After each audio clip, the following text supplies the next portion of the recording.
tell me your name and your role at NYU. My name is Charlton McElwain. I am the Vice Provost for Faculty Engagement and Development at NYU. And how long have you been?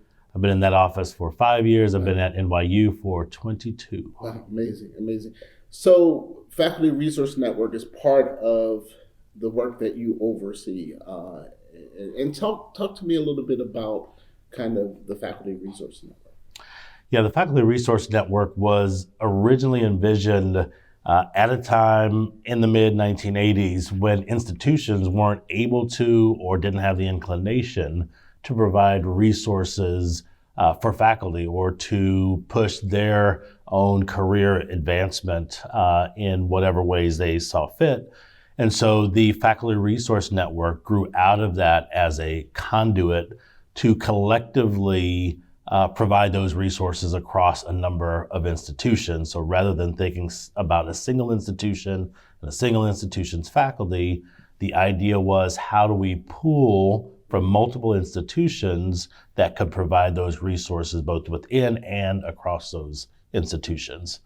It's a brilliant idea. I mean, particularly at that time, right? Where I think so much focus was on the institution rather than the collective power of higher ed in many ways.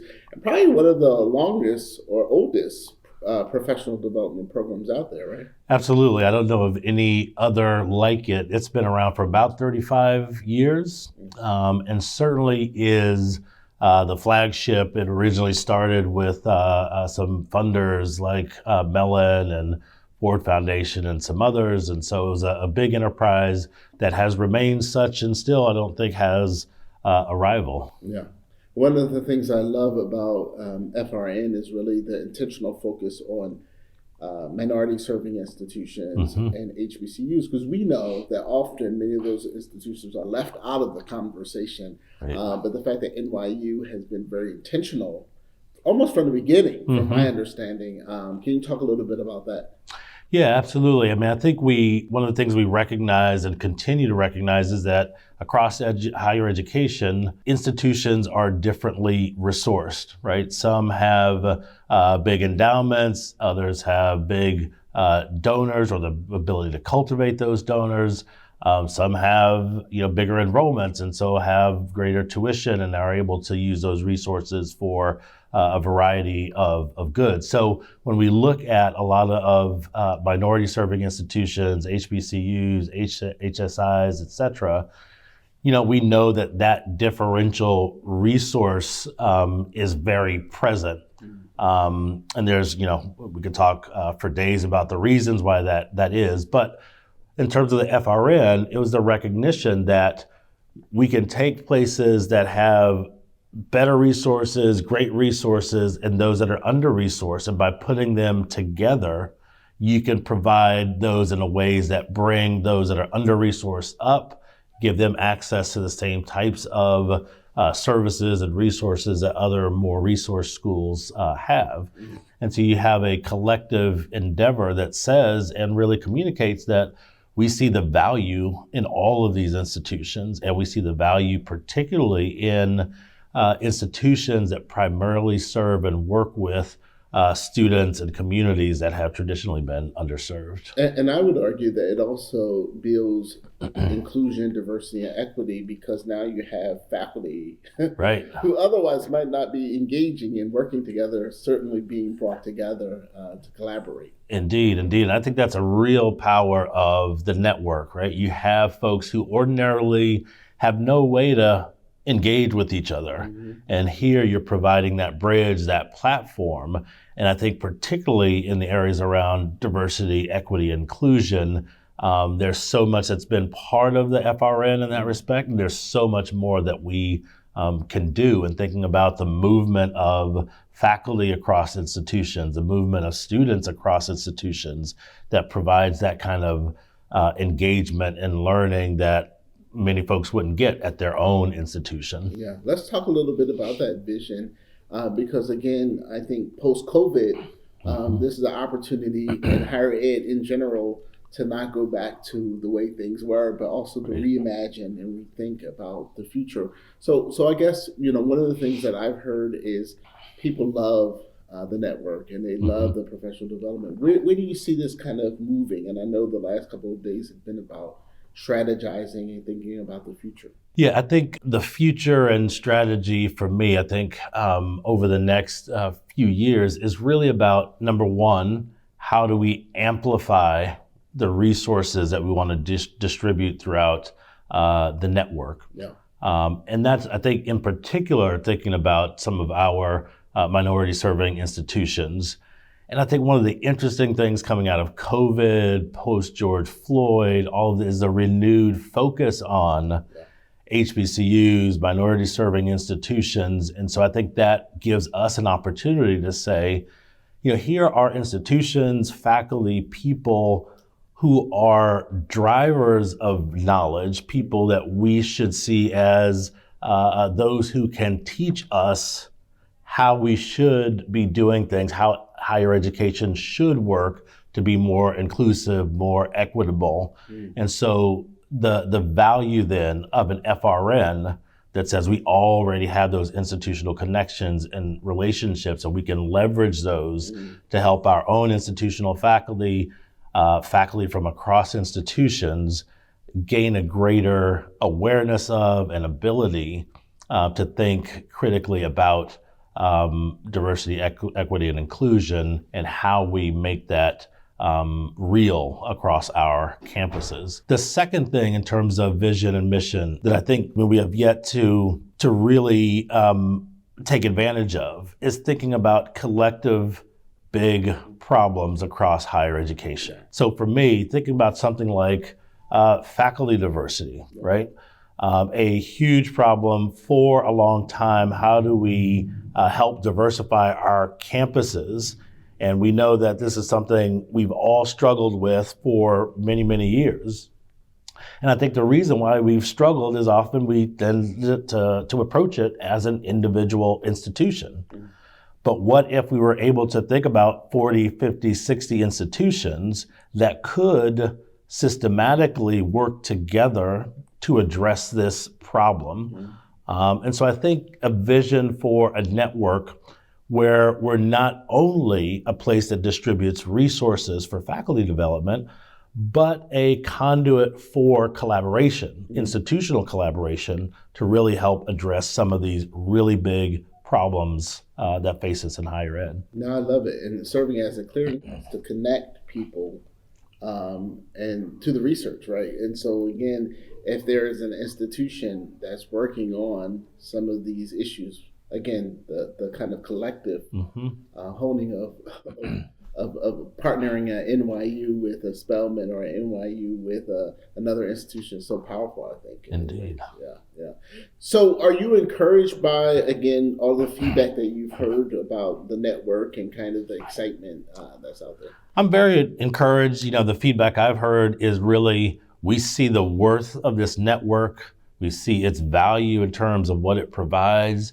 And I think particularly people saying that what value they get out of it is dominantly about relationships. Yes. So the ability to form sustainable, strong relationships within and across institutions facilitated by the FRN makes the network strong and gives us a foundation. And I think that's what I was most encouraged to hear. There was, of course, a possibility that you might, particularly in this day and age, hear people say, look, there's just not enough time. There's not enough reason or value to kind of keep this going or keep a particular institution a part of the membership, because there's not a whole lot we get out of it in comparison to what we have to do on our own campuses, this, that, and the other.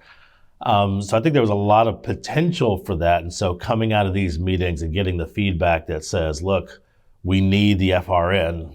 We have to have the FRN.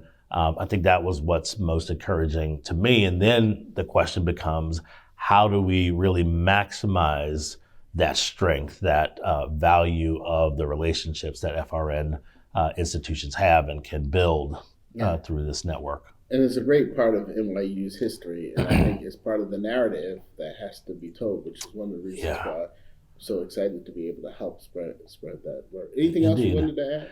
I was going to go back to your, your question about minority serving institutions, HBCUs, HSIs, et cetera, and NYU's legacy, which I think was one that goes back to the founding of the FRN. And I think that having NYU as the sort of central hub for the FRN means that we can distribute resources in a way that maybe some other member organizations cannot, and really to come to a sort of critical aid to some institutions. So I'm thinking about a place like a Bennett College, yep, right, that's on the verge of financial collapse and so forth. And the ability to just say as an institution, hey, Bennett, don't worry about paying dues for 3 years. No. And on top of that, what can we do across a network or as NYU to help you and your leadership shore things up so that you are still there a year from now and 3 years from now, and then get back to a place where we're able to leverage your strength and value as an institution for your community, but also the wider HBCU community and wider higher education community. Yeah, no, that's important. Bennett's survival is important for higher ed. It's necessary. Exactly. And so that's the mindset that I think folks need to be taking, is that we can't allow institutions to fail. If we do, that's a poor reflection on higher ed in general. Absolutely. That's Absolutely. a really, really good point. Well, thank you so much. I appreciate it. All right, tell me your name and your role at NYU.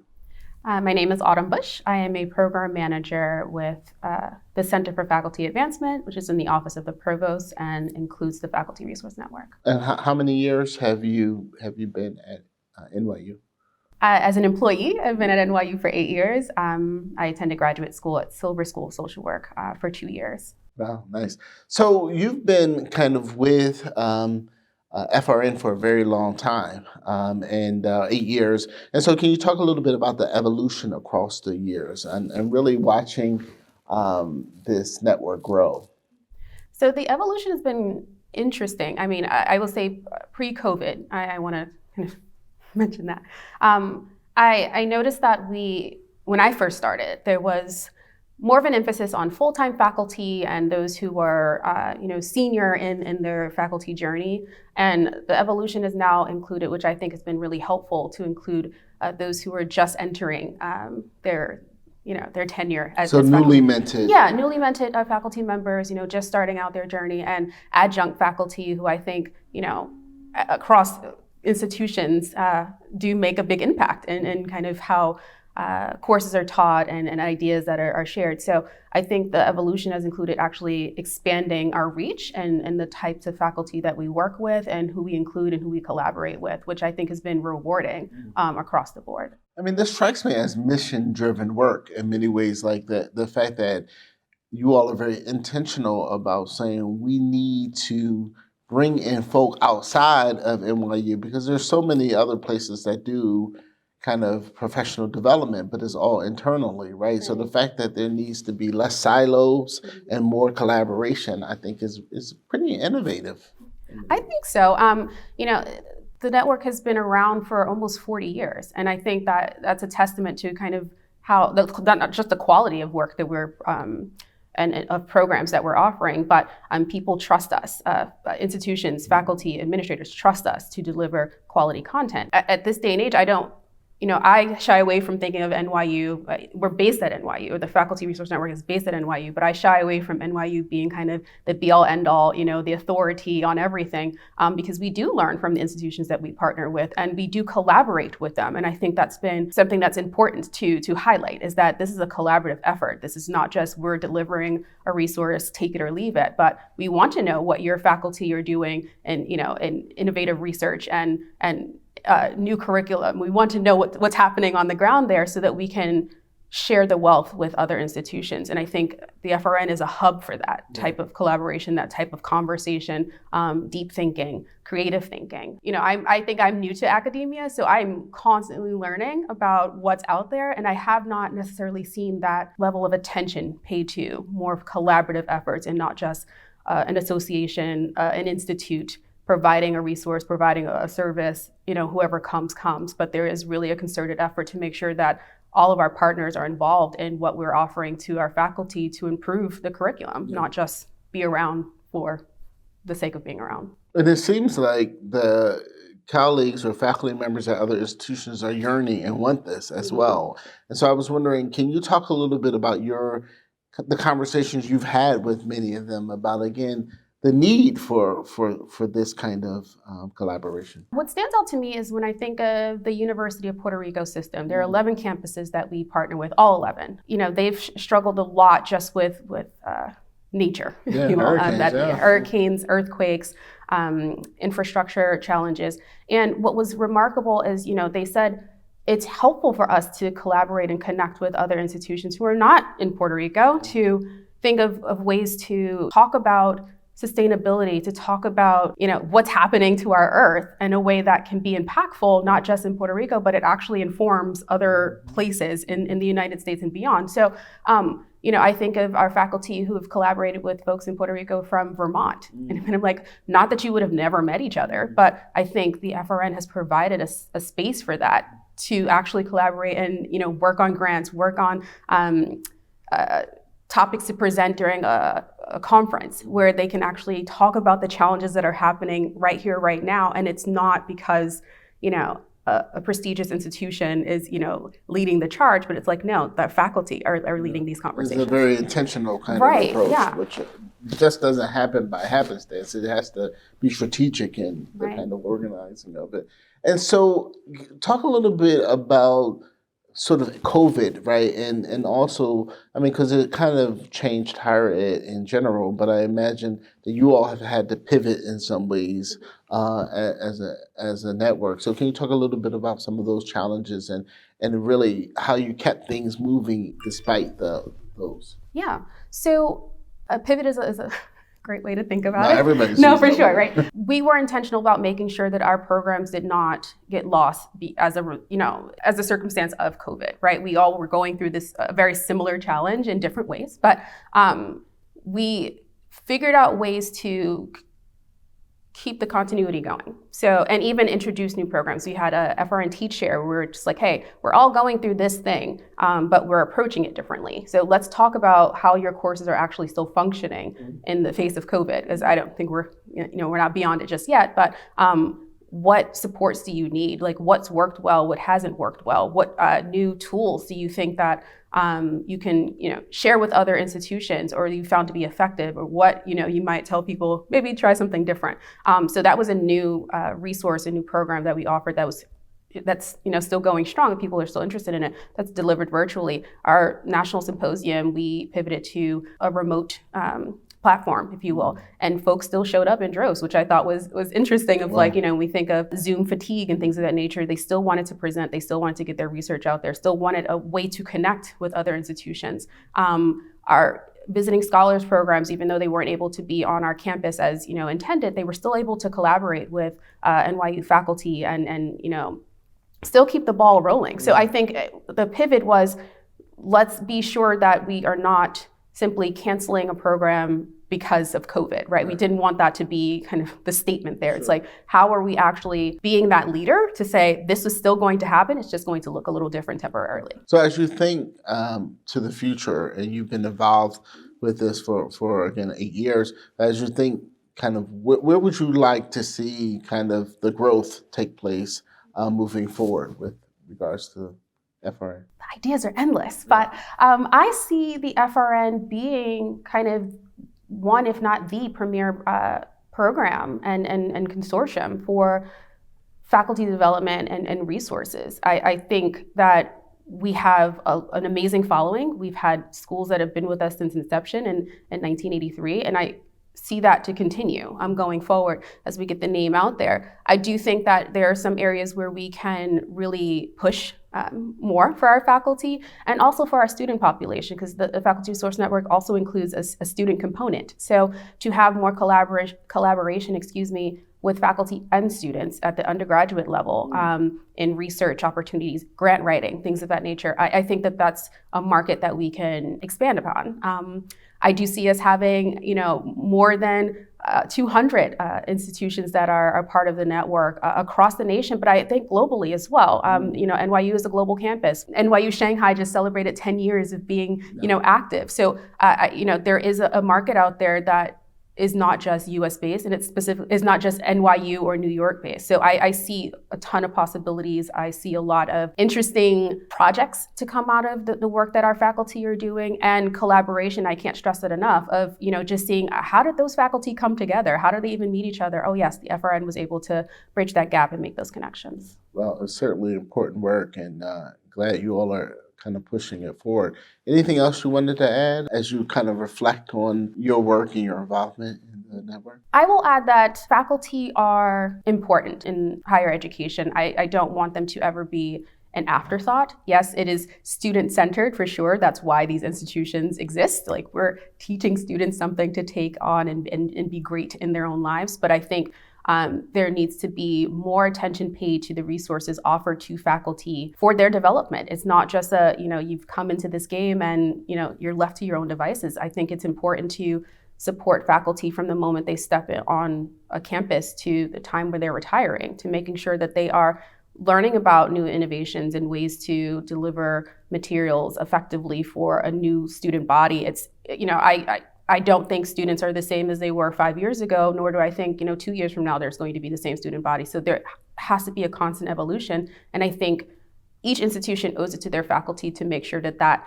resource is available, and that faculty feel supported in their tenure and their goals of being effective faculty. Yeah, no, absolutely. Well said.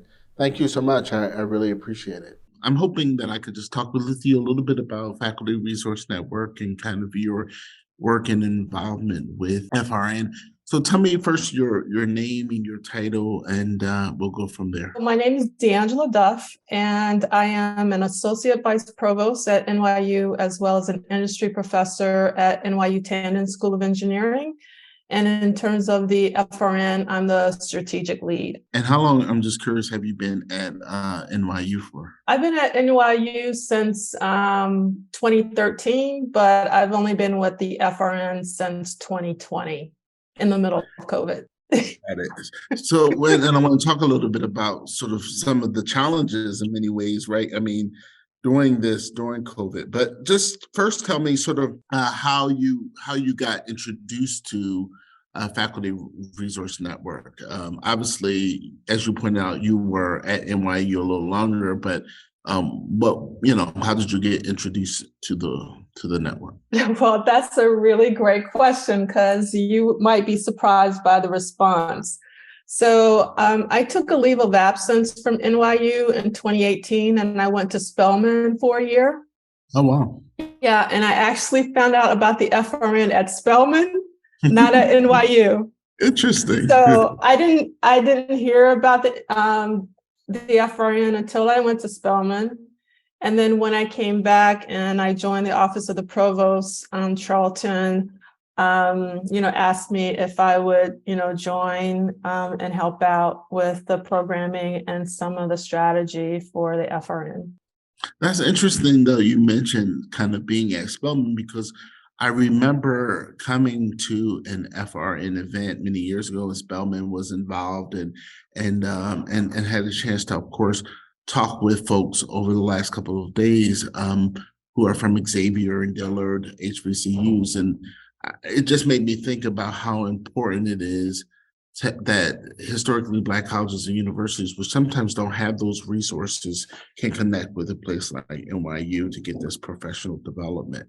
So I was wondering, can you talk a little bit about that connection between HBCUs and NYU? So actually, as I'm sure you know, there are a lot of consortiums and alliances. There are a lot of them that institutions can join. And I do think that the distinct value that the FRN provides is that it's predominantly members of HBCUs and HSIs. Obviously, it's not, exclusively, to those two types of institutions, but it is definitely the majority. And I do think that that's a strength of it, so, that's one of the things. So for instance, one of the new programs that I actually facilitate is the FRN Leadership Initiative. And again, there are a lot of leadership programs. I mean, there are a plethora of them.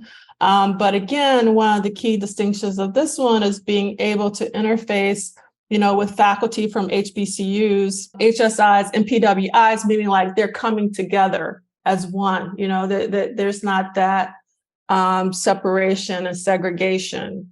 Yeah. So that's one of the things that I really try to push. That it's a very diverse pool of member institutions. And, you've read all of the diversity studies, things are better when you have diverse populations. So I do think in terms of the messaging around FRN, that's one thing that I always try to stress, that, we have we're very fortunate to have a large, HBCU, HSI population, but NYU is not only the host, but we're also a member. And of that leadership initiative program that I mentioned, we currently have 36 faculty involved, and 20 of them are from NYU. And the other ones are from the HBCUs and HSIs. That broadens everyone's networks, like the faculty that are at HBCUs and HSS can connect with NYU as well as other, PWIs that are members of the FRN. And, it's all about your network and broadening your network. So I think the FRN is able to do that. Yeah. So you kind of got involved in 2020, right during the pandemic. And I was just wondering, could you talk a little bit about some of the challenges really of kind of running this national network or being involved in this national network during the pandemic? And obviously you all were able to keep it moving, but I was just wondering, I imagine that it's been somewhat of a challenge given that so much of the network is focused on these in-person gatherings, for sure. Yes, it's been a challenge, but to be honest, I really do think we've been really successful. Not as successful as we would like, meaning that our numbers aren't as strong pre-pandemic, but I don't think anyone could say that really, that their numbers are strong, as strong as pre-pandemic. So, I mean, we essentially converted almost all of our programming to virtual. So we had a couple of virtual national symposia, Network Summer, which is one of our most popular programming options, which is usually on campus at NYU. We did that virtually, for a couple of summers. This past summer, we were returned to in person, and obviously people were very excited about that. But the one thing that we dealt with over COVID, and to be honest, we're still dealing with, is faculty are burnt out. I mean, You can read the literature, and then also depending on the health challenges, of the faculty, they may not be comfortable with traveling. But then there's also Zoom fatigue. People are tired of connecting. So it's a really weird place that we're in. But again, it's not just us.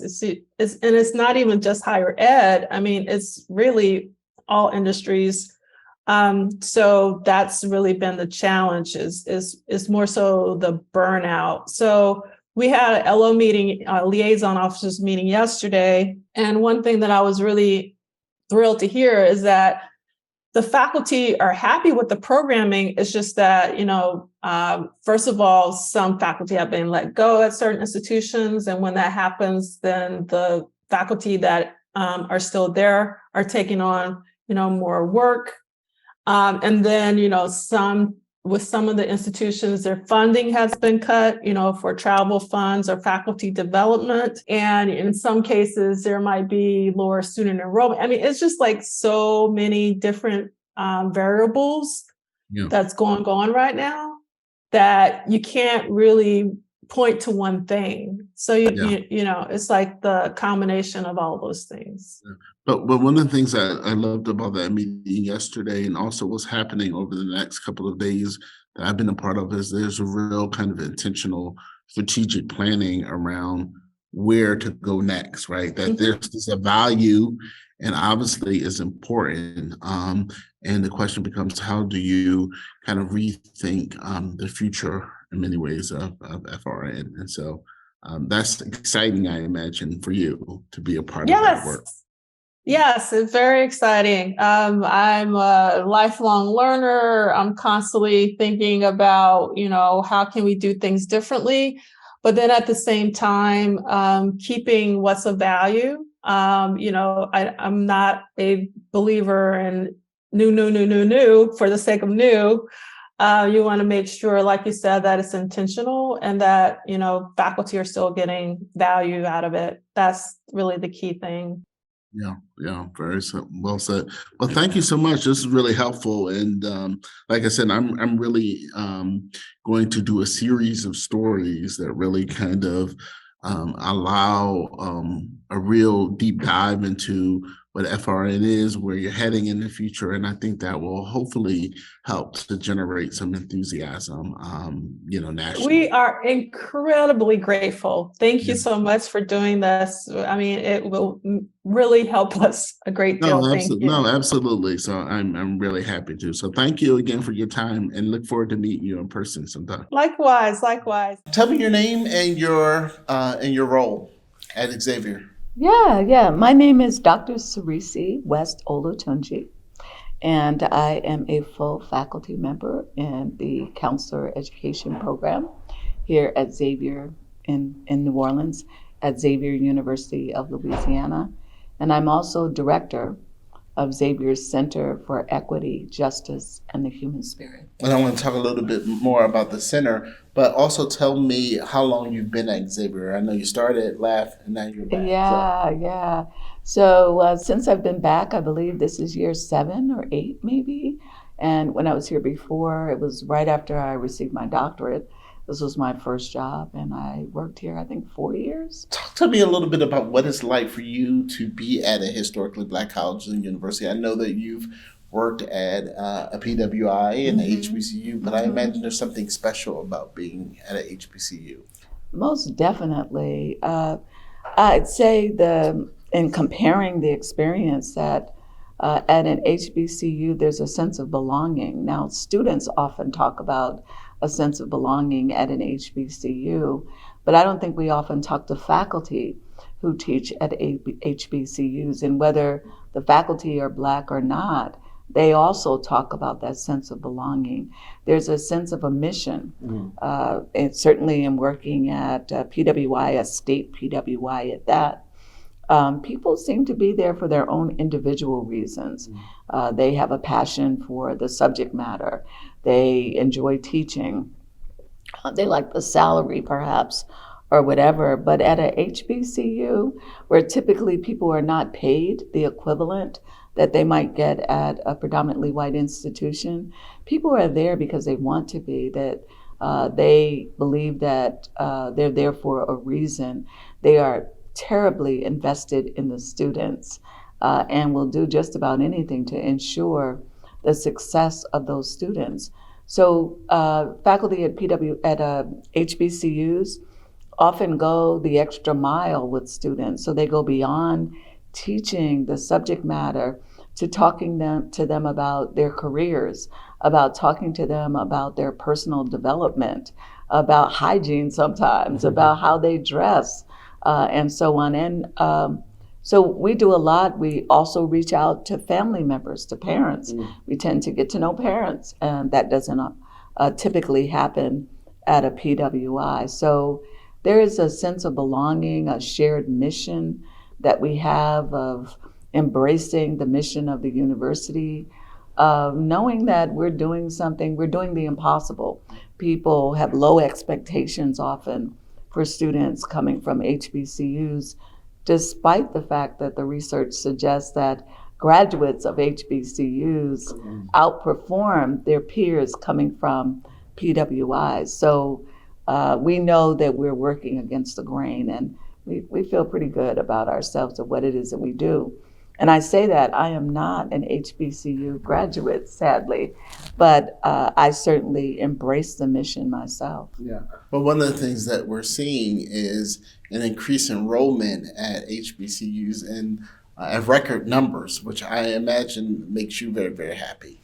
It does. And I think part of that is because we have a group of young people who are coming through schools now who are very social justice oriented. They're very committed and passionate about making a difference in the world. And whether it's about food insecurities, about climate change, about the criminal justice system, they are very passionate about all of these things.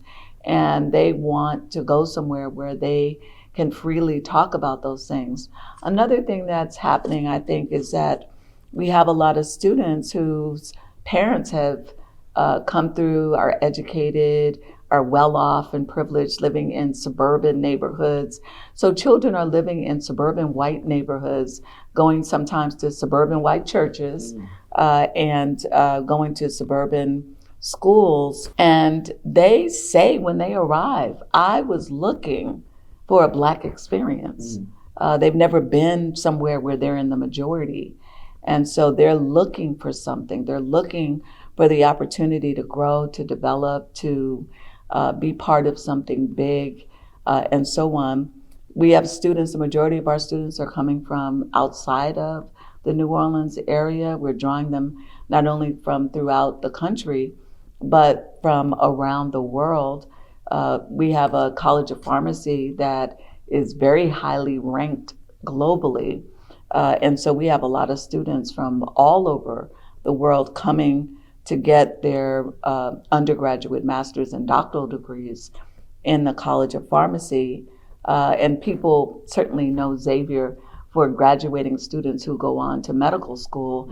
And we have the distinction of graduating more students, Black students, who go on and complete medical school than all other universities combined in the United States. So we are very serious about the work that we do. And then the other point I would make is that this idea that young people want to make a difference is not just for Black students. We have a good number of students of other ethnic and cultural groups who are here certainly at the graduate level. But yes, we have a very diverse population of students who want the Black Catholic experience. 75% of our students are not Catholic. So they're not coming to become Catholic. We are not trying to inculcate them. We're not recruiting them or anything like that. But they're coming because of the commitment. So my center talks about human spirit. I think they're tapping into that. They're coming for a different kind of experience that's more than just the sum of the courses. Yeah. So let's talk about the center. Because I want to learn a little bit more, in particular, the focus on social justice that you just mentioned. So tell me a little bit about the center. Yeah, when I mention the center to people, after they say, wow, that's a mouthful for the title of a center, that I tell them it's not the DEI office. So a lot of times people relate to that with this new crave for DEI offices, but it's not that. So we're not here to talk necessarily about diversity. That's not our role. We're here to be a beacon to not only our students, faculty, staff, and community members, but to even our sister institutions elsewhere, to show them that there should be some calling, there should be some responsibility to the communities that surround the university. I think one of the things we learn early on in attending universities, that there are the townies and the university people, and we tend to be at odds. Whether it's an urban school, it's a rural school, we tend to be at odds.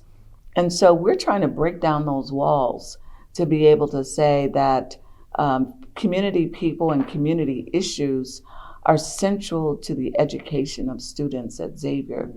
And so we're encouraging our faculty to engage in liberatory or emancipatory type research in which they partner with community people to help them to solve problems in their communities, to engage students in opportunities to do research at the undergraduate and the graduate level to understand that when they go out and they become practitioners, they go out and they enter into the world of work, into industry, take that with you. Introduce that to people in your workplace, that we can also think about how can we transform the worlds that we're in.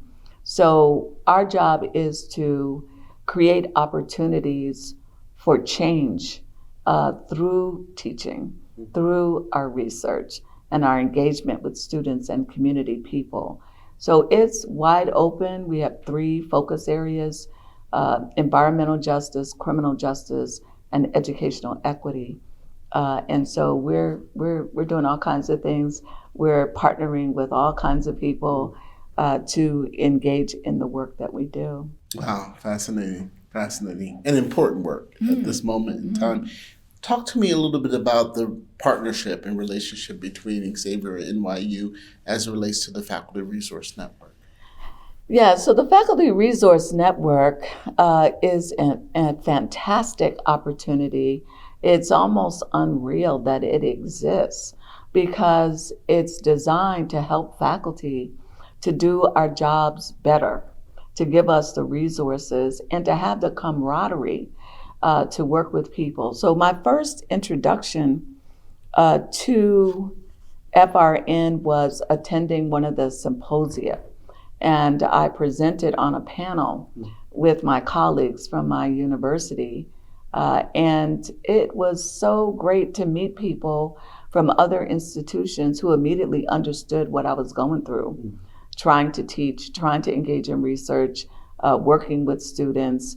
So it was great to immediately have this sense of belonging, of being included into the conversation right away, and to learn a lot about how to enhance my teaching and be able to do that. The next time I engaged, I participated in the Scholar in Residence program by spending a month up in New York at NYU, living in the dorms as a student. That felt so good. That, you know, we enter into the academy because we enjoy engaging in research and we love talking with our peers about the work that we're doing. But then we get into the work and we don't have time. We don't have time to talk. We don't have time to sit down and hear about the research that other people are doing and to think about how we could connect with them and collaborate with them on things because we're too busy teaching or engaging in our own research, going to committee meetings and so on. So to have a program that allows us to get back to that place that we imagined our lives would be about when we were working on our doctorates, it is like being back in kindergarten. It is so much fun to be with the group, and we quickly just meld together as a group. So we start the day with, want to have breakfast? And, you know, to walk down the street with 15 people strong, we're all going to breakfast. And we sit together and we talk, and we're talking to engineering faculty, of filmmakers, you know, in performance arts. Yeah. Oh my goodness. And we're just fascinated. And sometimes there are activities. So for instance, there was a documentary filmmaker who was a FRN participant, and her work was being premiered in the Bronx.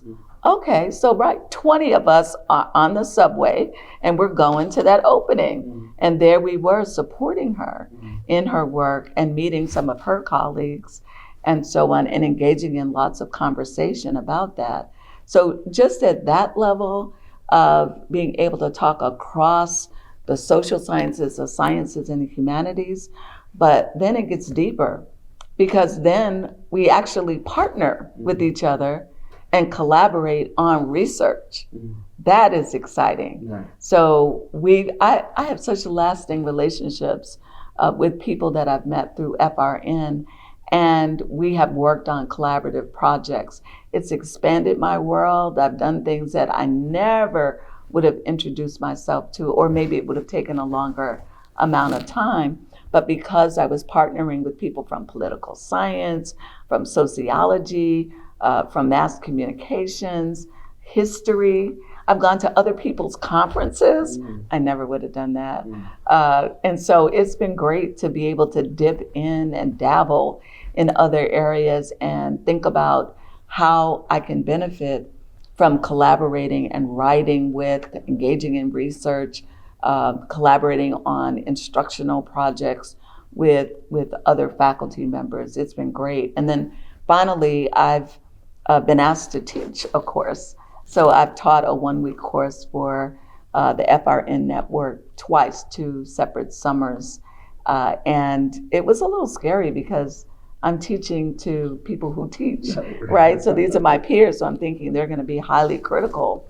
And instead, it was the extension, same thing. We're still a community, we're still, there's still the sense of belonging. And I'm just the person in charge right now, presenting and facilitating, but we're all in it together and very supportive. Interesting, because I was thinking as you were talking about being around these other educators and teachers inevitably makes you a better teacher, right? In many ways, because you're drawing from the shared experiences and to have that space and the comfort of that space and the safety of that space to be able to talk through some of these really difficult and challenging issues in higher education. And certainly we know even now post-COVID or as we're dealing with the COVID pandemic and all the other issues that I think faculty need that space. Wouldn't you agree? Definitely. So I was thinking an example. So what they asked me to do the first time I taught a course was to teach a course for faculty in 2020 about how stressed out the students are trying to learn online and what they could do in their classes and things they could do and so on. And so I guess in the evaluations, the faculty said, oh, that was great. We loved it. It was wonderful. We learned a lot. Now we want her to do us. So she should do one where she talks about how stressed out the faculty are. And so the next year I did. So I developed a course that was about the stress that we're experiencing as faculty, trying to keep the students all together. We're stressed out. We have different demands that are placed on us and so on. And we did that. And in the process, one of their projects was to develop a virtual mindfulness room. Well, wouldn't you know it, about a year later, I just had a very difficult day where colleagues, students, even personal friends just seemed to connect with me that day, telling me how stressed out they are. And it stressed me out. And I thought, what could I do? Because I'm tired of the one-on-ones. How can I help people? And I thought, okay, I convinced other people that they could put together a virtual mindfulness room in a couple of hours. And I said, let's see if I can do it. I built a virtual mindfulness room. It helped me. I calmed down right away. And then I developed it. And then I sent out the link to a bunch of people and said, share it. I'm still sharing it with people. And they're saying, ooh, that's really nice. So I taught that, but then I also learned that. And it was very beneficial. So FRN has been very helpful in helping me to keep it together, but also to give me better skills for teaching. Yeah, no, that's great. And one of the things I love about FRN is the intentional focus as well on minority serving institutions, historically Black colleges and universities, which we know many of our institutions don't always have the resources that are needed in order to do their professional development. Oh my goodness. Whew, that's a mouthful, because having started at Xavier and then gone to a predominantly white, and I went to a research intensive university at that, intentionally, that's a story. So I'd been engaging in a lot of clinical activity with my students at Xavier, and then they were graduating and utilizing those approaches, and they were being challenged heavily. You know, people were saying, well, we've never read that. Where'd you find that? that's not an effective tool. And they said, but no, we've been using it. It's very effective. So I thought, okay, I need to go somewhere to a very research steeped university and publish all the work that we've been doing to give them the validation that they need, because I owed it to the graduates. And so I found a very, very research-oriented university and began writing and engaging in research at that level, and did of course publish those things and so on. For me, it's important to be able to have that experience of bringing the opportunity to engage in research, to be supported around that research. But I miss, coming back to Xavier, I miss the access to the resources. So when I say it was like kindergarten again, when I did that month and then the month again, I loved it. I was in the stacks all the time, just, and having staff, librarian, faculty in the library sciences, and they would be assigned to me. It was like, what? Are you kidding me? It just made it so much easier to be able to engage in the research.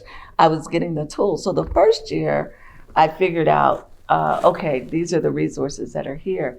When I went back the second year, I learned that there was the digital studio in the library, and there were people there to help.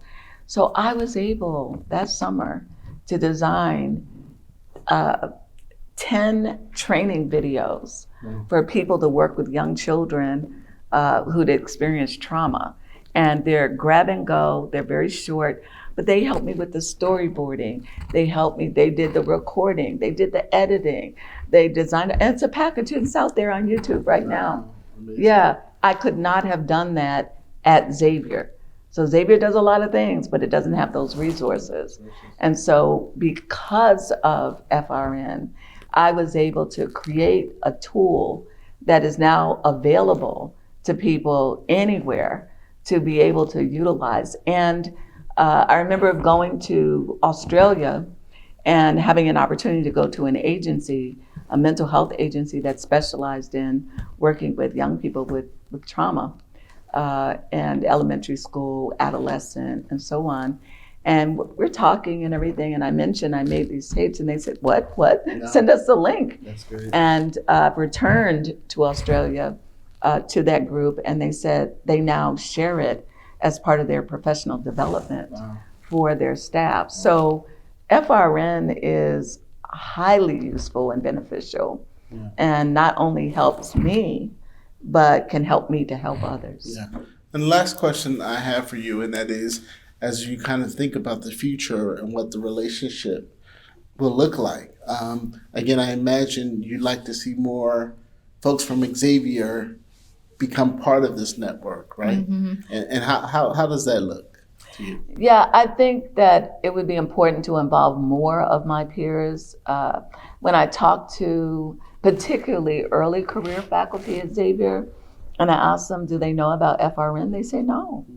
So we need to do a better job of notifying when we onboard faculty with the job and coming in as a new faculty member.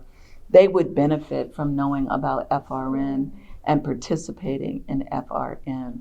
So I see that as something that Xavier could definitely, or Xavier faculty could be more involved in FRN. Because it's a partnership that requires involvement on both ends, and I think is an important one. So absolutely. Great. Thank you so much. Thank you. I've enjoyed this. So tell me your name and your role at Dillard University. Eartha Johnson, and I am the Dean for Faculty and Student Academic Services. And I'm also Associate Professor in the School of Social Sciences. Psychology is my major field. So tell me a little bit about what the role of Dean of the Faculty does. I would say it's a compounded effect in terms of all relations relative to the faculty and how they interact with our office, the Office of Academic Affairs, and student matters. So a lot of times students as well as faculty or need or might have some questions one for another. Sometimes students don't understand why faculty behave the way they do, or faculty are curious as to whether or not students are really upbeat with what they term their rigor of the classroom, the scholarship of teaching and learning. So there's always some level of balance in between. So my role, I perceive, and what I stated always is to make sure we keep that balance. Wow. Sometimes it tips the other way, sometimes it tips the opposite way, but at the same time, my goal is always to make sure that we have a level of balance so we can move everyone forward and we can go toward the next venture. And I love the fact that you're still a faculty member even as you're doing this, because you still have kind of a pulse on what's happening in the classroom, right? That's a good piece. Yeah, and I think that's really important. So tell me a little bit about Dillard. Obviously, historically Black college and university here in New Orleans. Very interesting because, of course, you have two HBCUs not very, very far from one another, but it's a private, right? Yes, a private institution. We were established in 1869. We have affiliation with the United Church of Christ as well as the United Methodist Church. And our school is a humble place where students sometimes say they feel like they're on the plantation, but the majestic oaks and the white buildings are those that set us apart. And we've been noted in many of the magazines this past 2 years as having one of the most beautiful campuses. But I, being portioned as an alum of the institution, say that we've always had a beautiful campus. Wow. So you're an alum, but you're also a native New Orleans. of New Orleans. And I was just curious, when you were growing up, did you think, I'm going to leave, go somewhere else, or would I always kind of stay here? I'm just curious. Well, you know, my sister, I had a sister, she's deceased now. She attended Xavier University and she majored in speech pathology. And for myself, I picked psychology, and I would go to church with my godparents, Commodore Wilson and Mildred Quaid Wilson. And what was so interesting about that, they were strong Dillard alum. So you had no other choice but to do that thing. And so whenever I would be with them and would attend alumni meetings, the world was my oyster on the playground of Dillard. Most little children in New Orleans who came to Dillard always thought that all of this beautiful grass was just a playground for them. So it was a fixture for sure in the city. Wow, amazing. Tell me a little bit about your introduction to Faculty Resource Network. How did you find out about it? Years ago, we've been affiliate members for a number of years, well over 35 years or so. And our Office of Academic Affairs is vice president, and at that time, it was Dr. Dan Thompson and Dr. Henry C. Lacey first gave us our introduction to the Faculty Resource Network. And I could distinctly remember one of my first trips was to Minneapolis, Minnesota. It was the coldest place I've ever been. And we went to the Mall of America, and I said, my goodness, are we really hooked now or not? But we dealt with the major theme at that time was talking about tribal colleges. And we interacted with many of our brothers and sisters from the tribal colleges. It was a truly phenomenal experience.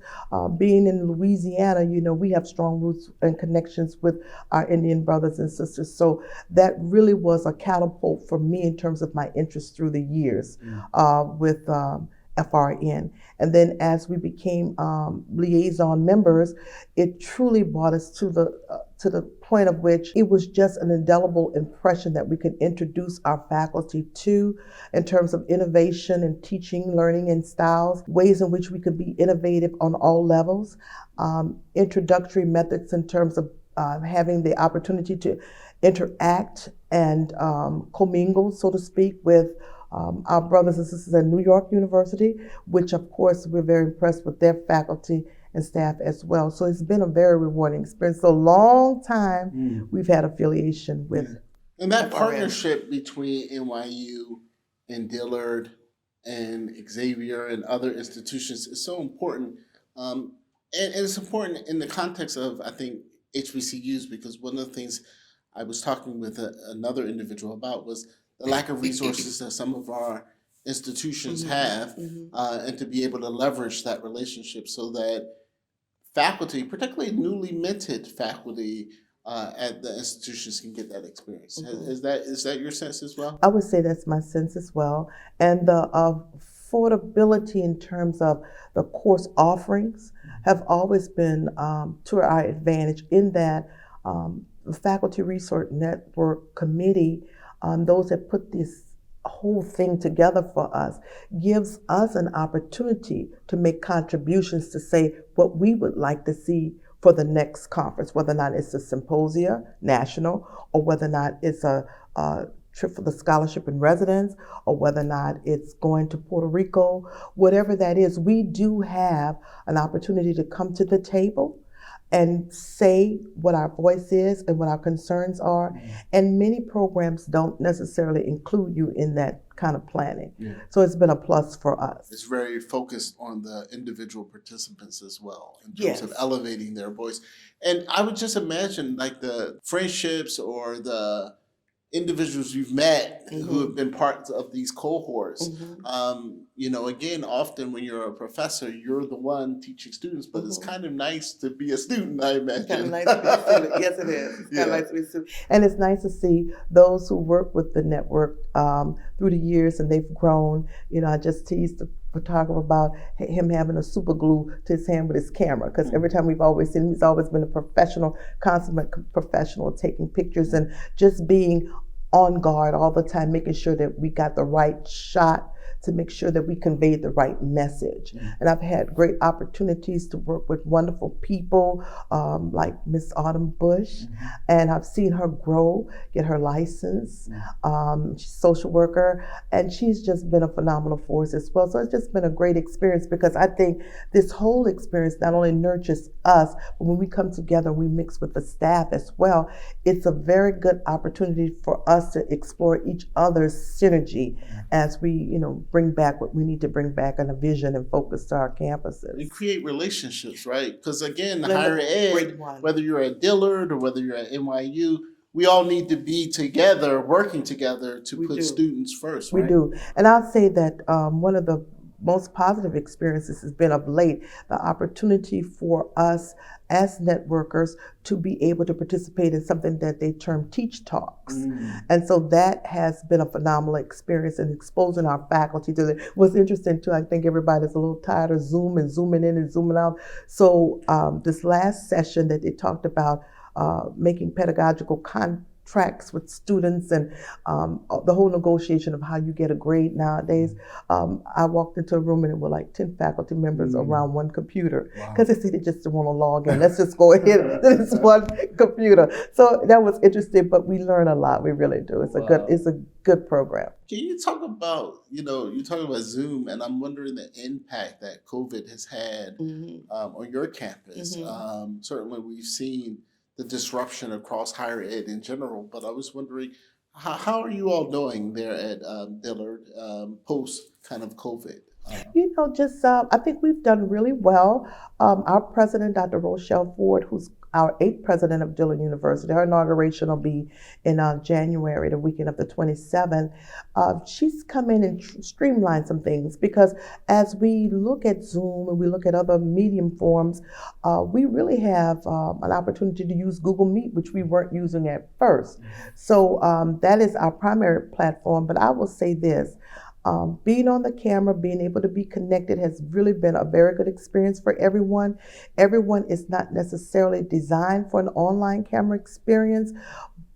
Students, we've had to, you can imagine that we've had to put some rules and regulations in place, because everybody wants to be in the hairdresser or someplace else that they're not supposed to be while they're supposed to be in the class. So our most driven thought has been to make sure the impression is made for them to log in, participate, be actively involved in class. And so if we could keep that focus going, I think it has benefited all of us. And another tidbit I'll add is that students have seemed to like, for the most part, synchronous learning versus asynchronous learning. Now the switch has been asynchronous learning, because they found that they could do other things other than sit there for that 2 o'clock hour, 3 o'clock hour, where they'd rather maybe work full time. So those are things I think that everyone is going to have to think about in the future as we begin planning course design and schedules and things of that nature. What really are we offering, and what do our students really need? I was wondering, though, in terms of access to technology when COVID hit, because again, I remember Michael Lomax from the United Negro College Fund and Harry Williams from the Thurgood Marshall College Fund talking about some of their concerns with regard to again, students living in rural areas, if they would have access to that kind of, broadband and all that. Did you all experience any of that from your students? Did you hear any of that? Yes, we've had some severe challenges regarding rural areas where there maybe might have been one tower in a 50-mile or so radius, and that impacted. UNCF has been a godsend to us in a lot of respects in supporting us in our endeavors. So I always want to challenge people and encourage them to give to UNCF. They do put the money back into the institutions.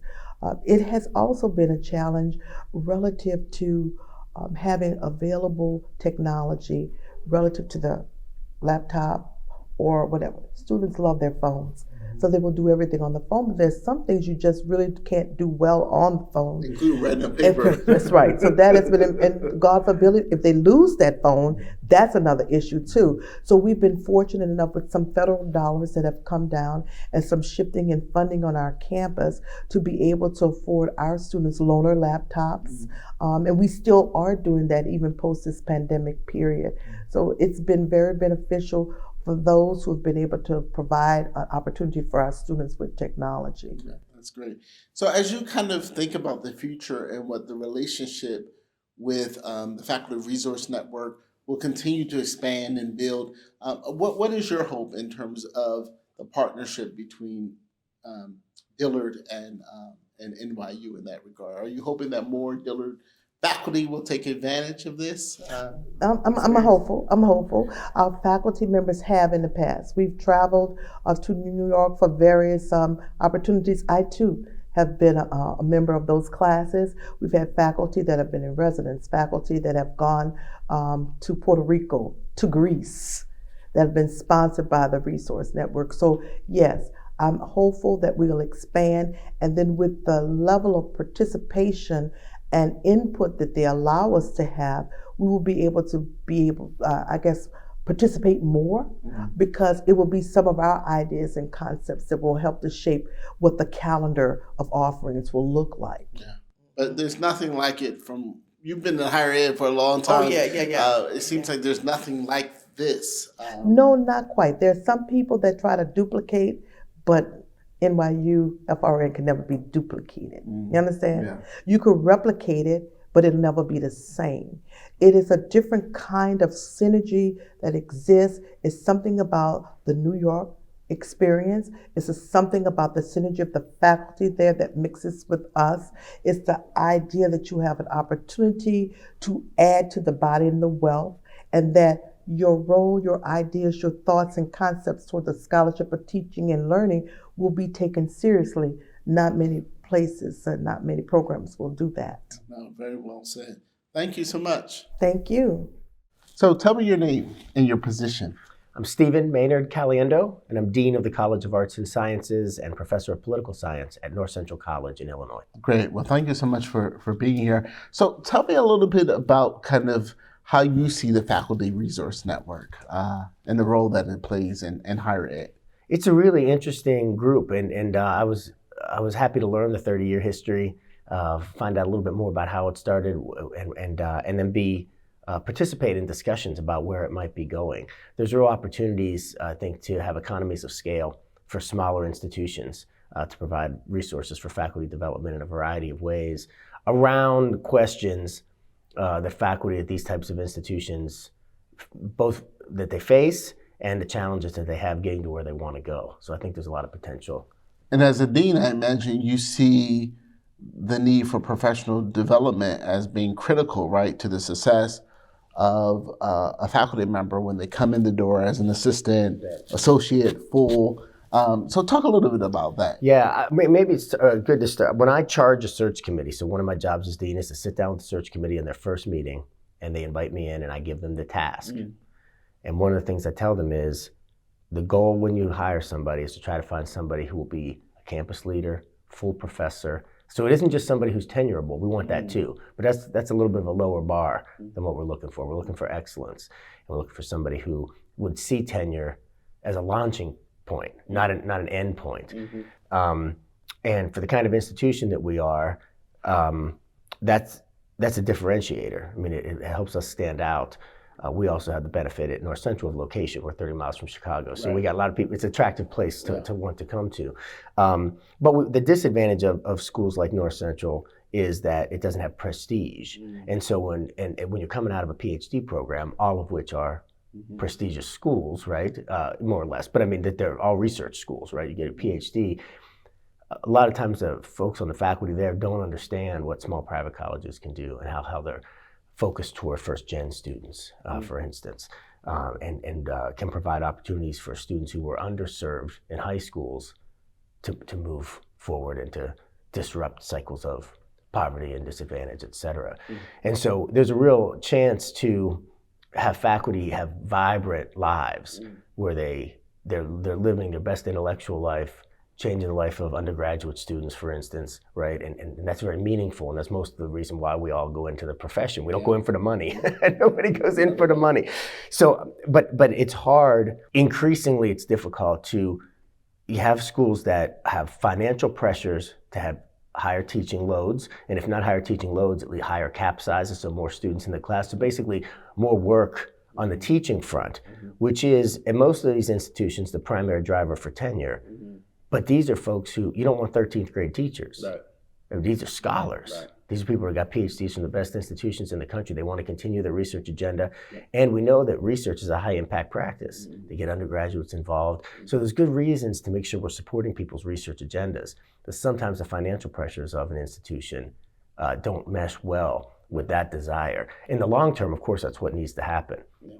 But sometimes the folks who are not as academically motivated on campus put a squeeze on that a little bit. It makes it difficult. And one of the things that I've been hearing, the real gem of Faculty Resource Network is to give faculty some space and time to almost be students again, right? I mean, and to learn and to continue to grow and to be a part of a cohort where you're kind of being able to be encouraged by colleagues from other parts of the country. Yeah, in a lot of different ways. I mean, I think one example would be sort of affinity groups around disciplines. I mean, you get hired into, say, an English department or a psychology department. Those would be two larger departments at any institution. You've got a handful of colleagues, and that's okay. But you get hired into a religious studies department or a theater department or a political science department sometimes. You may only have one or two colleagues. And it can feel lonely, right? And if you're in a high density geographic area, there's probably other colleges around. You can sort of have a network of, but it's still, even that's not the same as walking down the hallway saying, I got 6 other people who are really interested in this that I get to share this news with. So to be in a broader network, it feels like a big department or big. So that's one way that it could happen, like in sort of affinity groups around discipline. I think that's attractive. Wow, that's great. And obviously the impact of COVID and the challenges that came with that provided some complications, I think, for the network. But over the last kind of, couple of days and certainly many weeks beforehand, there's been a lot of strategy around where to go next. So can you talk a little bit about kind of where you would like to see things moving and kind of your participation and helping with some of that strategy? Yeah, and I'll be careful a little bit because I haven't had a chance to talk to the whole team about some of my ideas, but I think it's a fair question as an outsider. And this is what you need sometimes, somebody to come in and say, I haven't been part of this network. Yeah, where are we missing? I think I've been so impressed with what they've been able to do, but I haven't let that distract me from the reason they brought me down here, which is to think about where the network might go next. Dr. McElwain has a specific vision for growth in the network in terms of member schools, but also the types of offerings and the scope of offerings.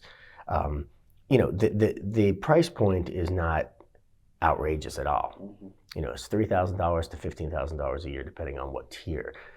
Even in a small school, that's financially challenged, $15,000 isn't a lot of money, right? But it's enough that when you break it down into particular budgets, the question is, where's it going to come from? And so there has to be a value that's perceived above and beyond whatever is happening at the institution.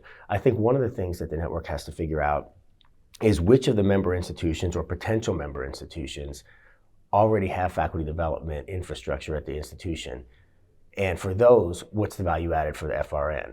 It's clear, I think, for those who don't have much investment in faculty research, this is a great. Yeah. If you can save 2 salaries, space, whatever, and pay $15,000 a year to have access to this stuff, that's a no-brainer. That's easy. But what happens if you have significant investment internally in your own faculty development. I mean, my argument would be that this is value added, and it's not a lot of money to add on top of it. But I think it's a difficult sale sometimes at colleges to try to figure out how do you tell a board of trustees, or how do you tell a cabinet, I convinced you 5 years ago we should spend all this money to build our own center, and now you're coming to me going, why you got to do $15,000 to do this NYU thing on top of it? At your institution, what are you all doing in that space in terms of faculty development? We have had, so the history is prior to our provost arriving 8 years ago, we had a very limited teaching and learning center, and that's what it was called, teaching and learning center. So it was not focused on research at all. Right. It was focused on pedagogy, opportunities for growth, new methodologies, and also technology, right? But there was an education professor got a course release to run it. Right. So there was a little bit of programming, but she didn't have that much time to do much with it. There was they had like a Keurig machine. That was the big fun. You know what I mean? It wasn't, and I'll tell you why. There was a philosophical reason for that. The dean of faculty at the time believed that schools like us don't need centers like that because we hire great teachers. It's really research schools that should have teaching and learning centers that we don't really need. And the faculty were pushing back, but we want to continue to be, just because we were great when you hired us, we want to keep getting better, right? When the new provost came 8 years ago, he said that schools like us are exactly where this kind of stuff should be happening. So he created the Center for the Advancement of Faculty Excellence, CAFE, right? With a full-time director, administrator as a director. Then we hired an instructional designer to work there as well. The staff has sort of grown along with naming faculty as associates and fellows focused on particular issues. So for instance, we're thinking about international faculty a lot this year. So we have one of our English professors as an associate, and she's centered on diversity, but primarily around international faculty. So we've had other people that were focused on technology, different things. So the faculty get a course release to participate, and that helps, you don't have to build a whole staff around it, but you sort of share. But, there's space devoted to campus. There's budget for programming, hospitality, you have.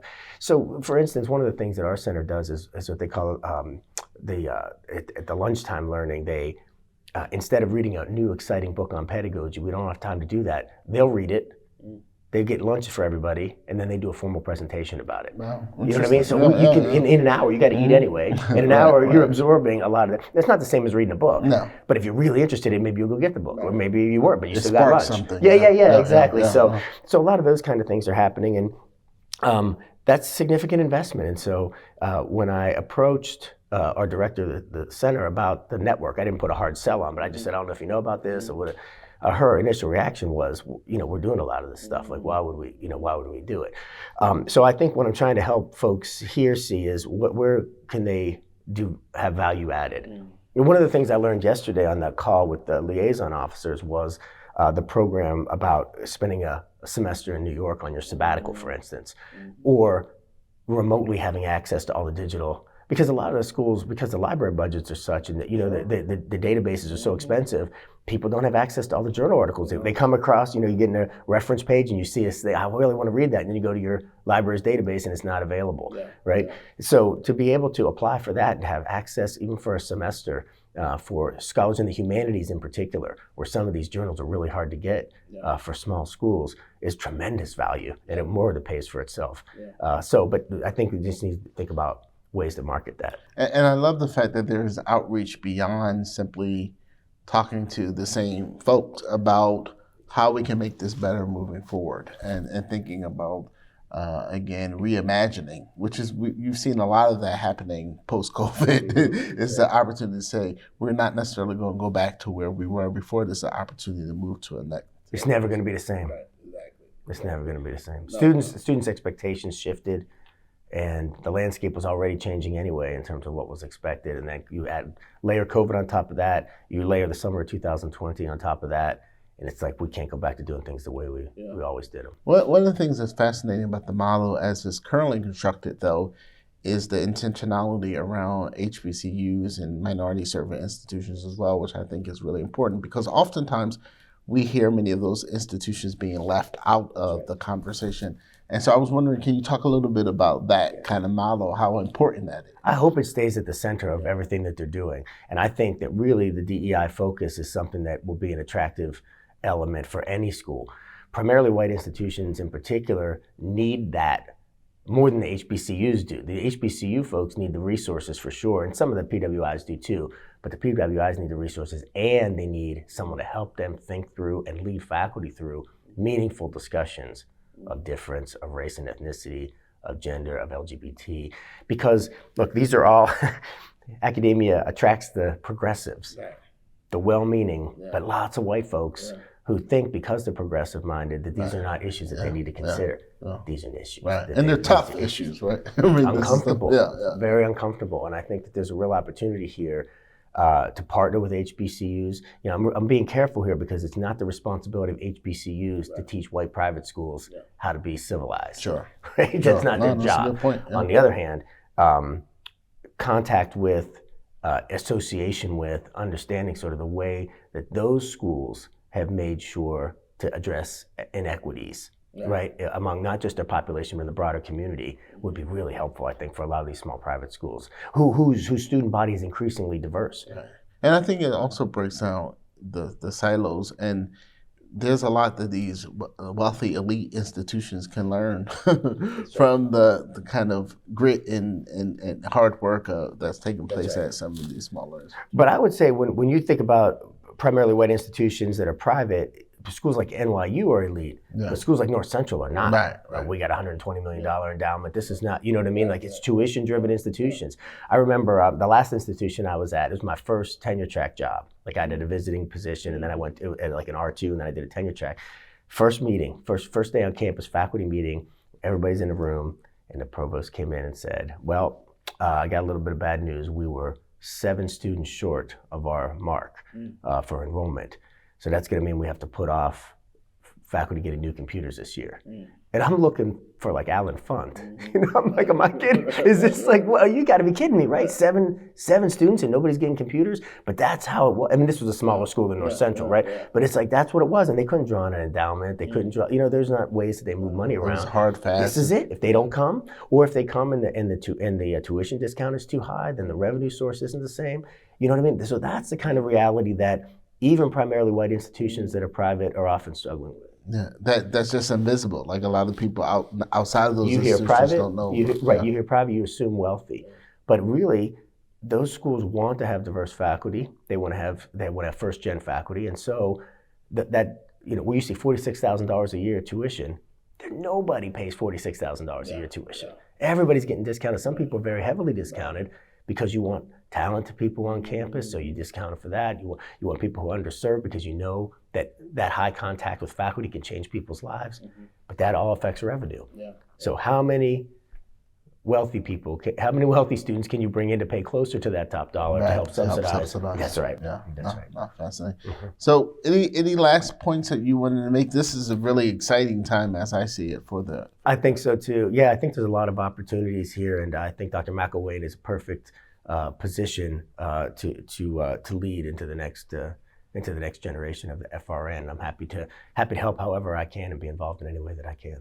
Very good. Well, thank you so much. Thank you. Tell me your name and your role. So my name is Amit Mrig. I'm the president of Academic Impressions. Tell me a little bit about Academic Impressions. Yeah, so we're an organization that focuses on leadership development and more broadly professional development in higher education.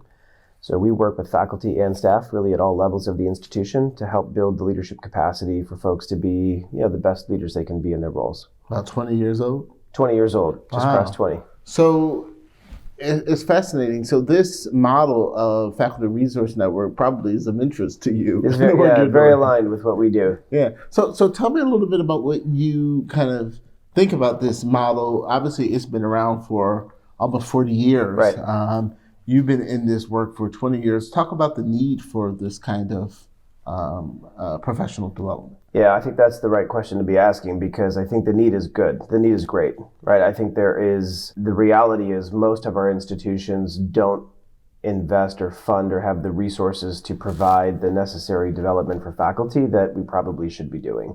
And so I think organizations, whether it's Academic Impressions or the Faculty Resource Network or other places, I think it's a big need, and we're all trying to provide value in different ways. And so this is my first opportunity to learn about the Faculty Resource Network, but I'm very impressed with what I'm learning. Yeah, and when we think about professional development, obviously it often takes place at institutions, but how do we scale that up, right? And then how do we provide opportunities for institutions and faculty members to collaborate across institutions? I think that's so key, right? I think that's key, and I think when you hit on the operative word around scale, right? I think that's the opportunity of the Faculty Resource Network, because the needs are so similar across institutions, right? In terms of how we can support and invest and how faculty can grow.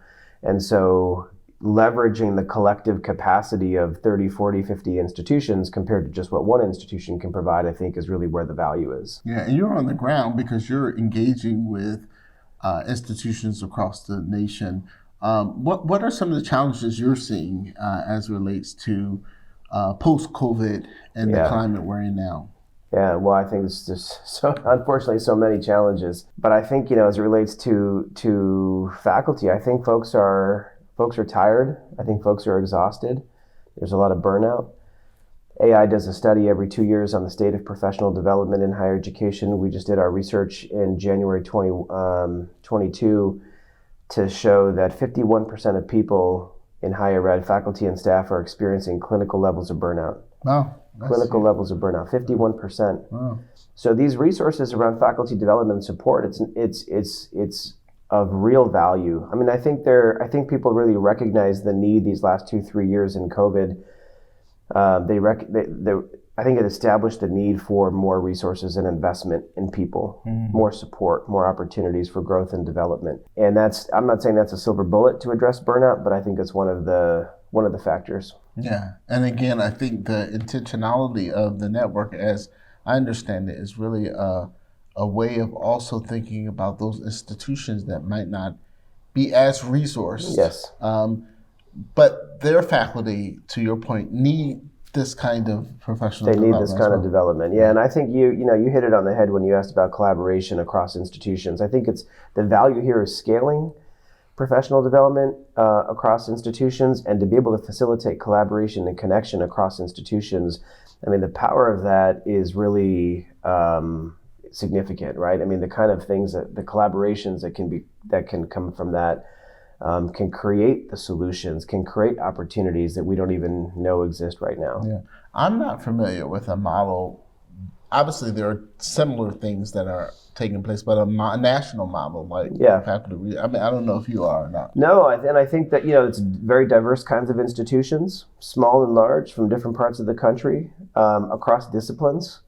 So it provides faculty, I think, an opportunity to build a network that is outside of their discipline, that's outside of their region, that's outside of their conference, and to really build a national network. I think there's a lot of power in that. Yeah, and so what is your role in some ways being here is to help think strategically, right, about next steps and maybe ways that your entity could also partner and be involved. I hope, if we can add value, obviously that's what we're here to try and figure out how to do. But I think it's if we can help the Faculty Resource Network really try, because we're all multiple lanes on the highway trying to go in the same direction. So whether it's through AI or through the Faculty Resource Network, how do we really think about building capacity around faculty development? How do we build leadership in higher ed?